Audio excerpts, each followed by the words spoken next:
Hello guys, I'm W. Welcome in KTC classes. तो आज इसी कड़ी में आप लोगों के बीच मैं लेकर के आया हूँ पुनः आर्टिकल्स का टेस्ट सीरीज और यह तीसरा टेस्ट सीरीज है। तो यहाँ पर हम लोग 10 क्वेश्चंस को देखेंगे जिसमें से अप्रोप्रिएट जो आर्टिकल्स होगा उनको देखेंगे और यहाँ पर हम 10 सेंटेंस नहीं बल्कि ये 10 तरीके का हम लोग अध्ययन करेंगे। तो पिछले हमने थ्योरी क्लास में बताई है, तो निश्चित रूप से आप वीडियोज को सीरियल वाइज देखेंगे ताकि आपको क्लासेस बेहतर ढंग से समझ में आएंगे। तो चलिए बिना देर किए हुए स्टार्ट करते हैं।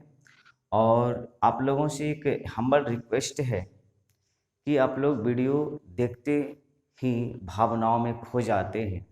अगर आपको पसंद होता है तो आप लाइक ज़रूर करें, और आपको लगता है कि इसे शेयर करने से किसी दूसरे को बेनिफिट्स होगा, फ़ायदा होंगे, तो आप निश्चित रूप से इसे शेयर भी करेंगे। तो बिना देर किए हुए स्टार्ट करता हूँ।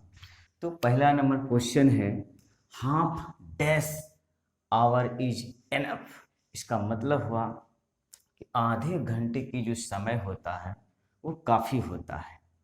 तो यहाँ पर देखिए जो एप्रोप्रिएट आर्टिकल्स होगा वो यहाँ पर सिंगुलर वर्ब का इस्तेमाल हुआ है। आधा घंटा का समय जो है वो काफ़ी होता है, ये मतलब अ पीरियड ऑफ टाइम बता रहा है। यहाँ पर एक पीरियड ऑफ टाइम बता रहा है, टाइम की एक मात्रा को इंडिकेट किया जा रहा है, इसीलिए यहाँ पर जो है आर्टिकल्स जो होगा वो एन आर्टिकल्स का प्रयोग होगा। आवर, आवर का अगर हम, चूंकि यहाँ पर देखिए सिंगुलर काउंटेबल नाउन की तरह का उपयोग हो रहा है, यहाँ पर आवर है और आवर का प्रोनाउंसिएशन आवर इस तरह से होता है हिंदी प्रोनाउंसिएशन में, है ना। तो यहाँ पर एच दे करके हम एन ए और एन का प्रयोग नहीं करेंगे, बल्कि आवर का जो हिंदी प्रोनाउंसिएशन होता है इसे देख करके हम लोग यहाँ पर एन का इस्तेमाल करेंगे। तो यहाँ पर एप्रोप्रिएट जो आपका आर्टिकल्स होगा वो एन होगा। Question number second, what dash beautiful screen seen it is. तो यहाँ पर देखिए what dash beautiful seen it is, क्या खूबसूरत दृश्य है, सुंदर दृश्य है। तो यहाँ पर देखिए जो आर्टिकल्स होगा, ये जो सेंटेंस है एक्सक्लामेशन का सेंटेंस है, और हम लोग जानते हैं कि एक्सक्लामेशन के सेंटेंस में, विस्मयादि बोधक के सेंटेंस में जो है, अगर सिंगुलर काउंटेबल नाउन आता है तो वहाँ पर ए अथवा एन का इस्तेमाल होता है। व्हाट के बाद जो है एक्सक्लामेशन में अगर सिंगुलर काउंटेबल नाउन हो तो ए अथवा एन का इस्तेमाल होता है। तो यहाँ पर जो है इस सीन के हिसाब से ए का इस्तेमाल हो जाएगा। याद रखना एक्सक्लामेटरी सेंटेंस में। तो व्हाट अ ब्यूटीफुल सीन, क्या खूबसूरत दृश्य है, यहाँ पर ए का इस्तेमाल हो जाएगा। क्वेश्चन नंबर थर्ड है, most of dash students are God.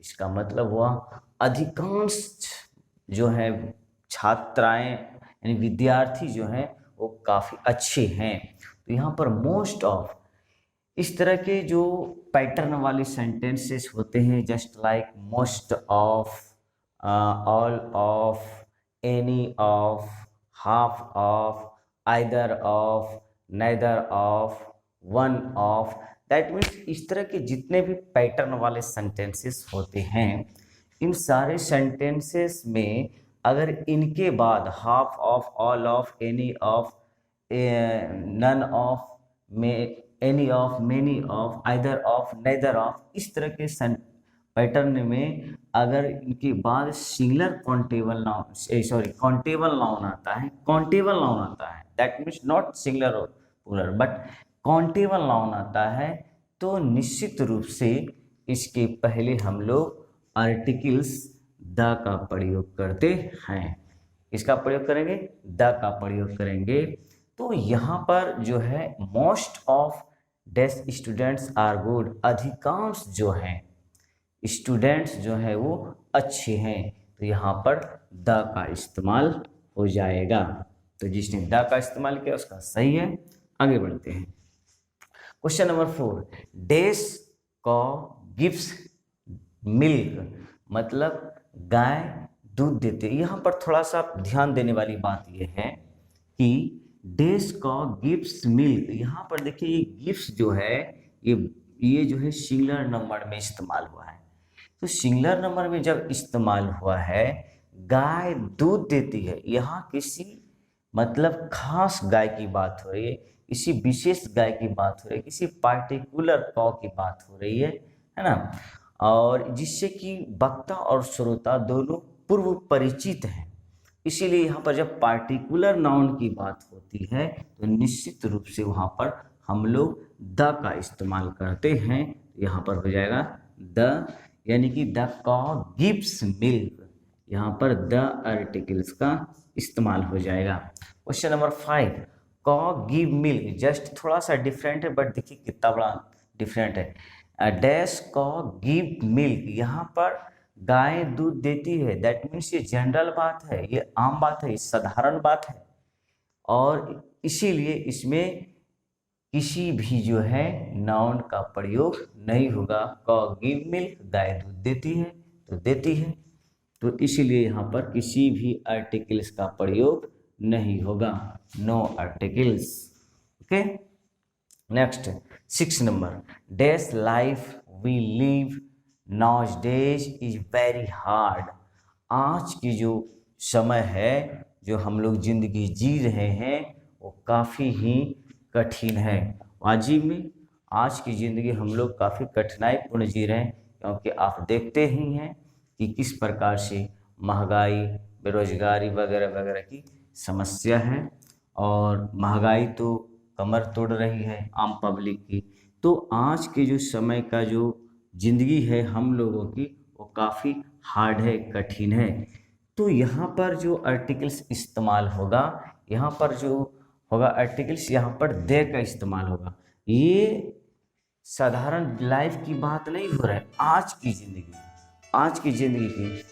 हाँ, थोड़ा सा टेक्निकल प्रॉब्लम्स आ गया था। हाँ, फिर यहाँ देखेंगे, आज की जो लाइफ है वो काफ़ी हार्ड है, मतलब आम लाइफ की बात नहीं हो रही है, किसी विशेष लाइफ, किसी प्रॉपर समय की बात की हो रही है, किसी विशेष टाइम की बात हो रही है, जो ज़िंदगी काफ़ी मुश्किल मतलब कठिनाई से बीत रहा है।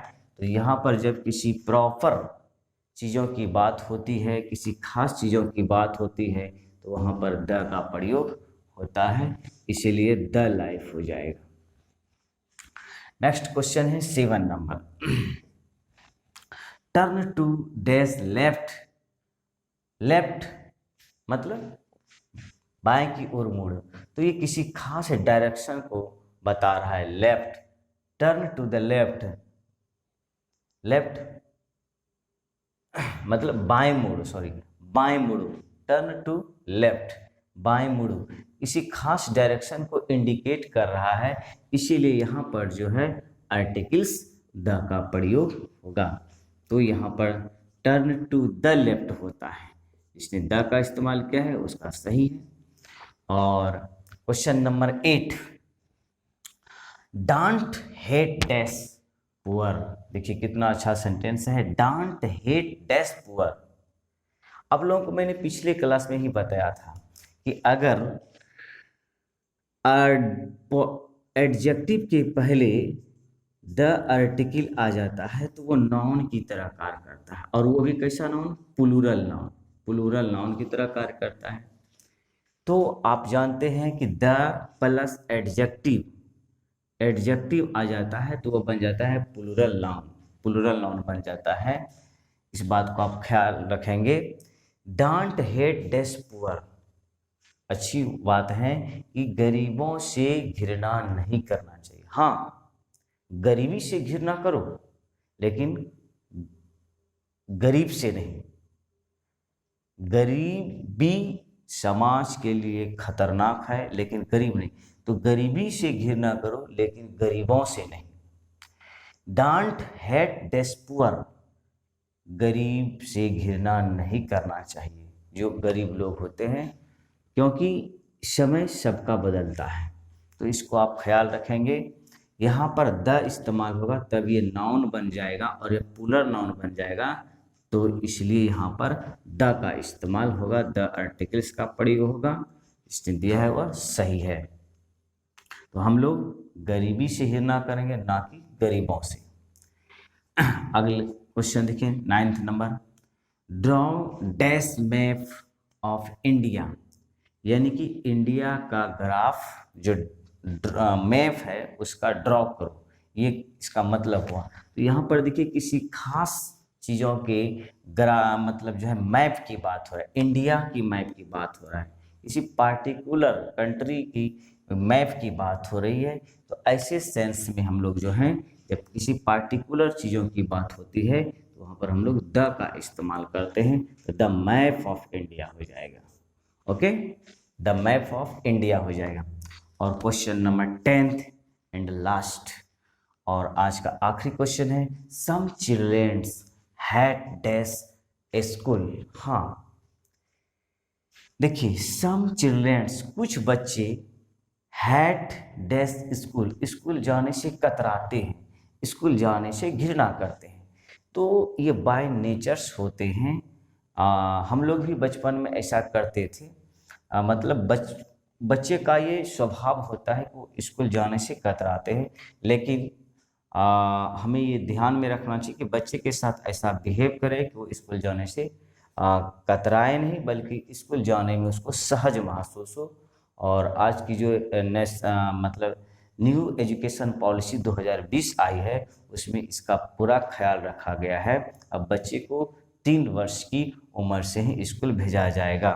तो यहाँ पर हम जो आर्टिकल्स देख रहे हैं, ये आम बात है कि बच्चे स्कूल जाने से, कुछ बच्चे होते हैं जो स्कूल जाने से कतराते हैं, ये सामान्य बातें हैं। तो यहाँ पर जो है जब सामान्य बातें होती है तो यहाँ पर किसी भी तरह का आर्टिकल्स का प्रयोग नहीं हुआ। सम चिल्ड्रंस हैड दिस स्कूल, तो यहाँ पर ए और एन तो होगा ही नहीं, क्योंकि यहाँ पर सिंगुलर काउंटेबल नाउन की कोई चर्चा है नहीं। बट द का ही प्रयोग नहीं होगा, क्योंकि ये सामान्य बात है, जनरल बात है। सम चिल्ड्रंस हैड स्कूल, कुछ ही बच्चे हैं जो स्कूल जाने से कतराते हैं, लेकिन इसके लिए हमें विशेष सुविधा उपलब्ध करना चाहिए, तो ताकि जो है बच्चे कतराए नहीं स्कूल जाने से। तो गाइज आज का ये यहाँ पर नन ऑफ यानी किसी आर्टिकल्स का प्रयोग नहीं होगा। तो यहाँ पर मैंने पूरा एक्सप्लेनेशन के साथ देखा कि कौन सा प्रॉपर आर्टिकल्स यूज होगा। और गाइज आज का जो है क्लास इतना ही रहेगा, बाकी तो सब आप पर निर्भर करता है। मेरे वीडियो और चैनल के साथ बने रहेंगे और आखिरी में बताएंगे कि आपका 10 में कितना जो है सही हुआ। निश्चित रूप से मुझे कमेंट करके बताएंगे। जय हिंद, थैंक्स ऑफ लॉट।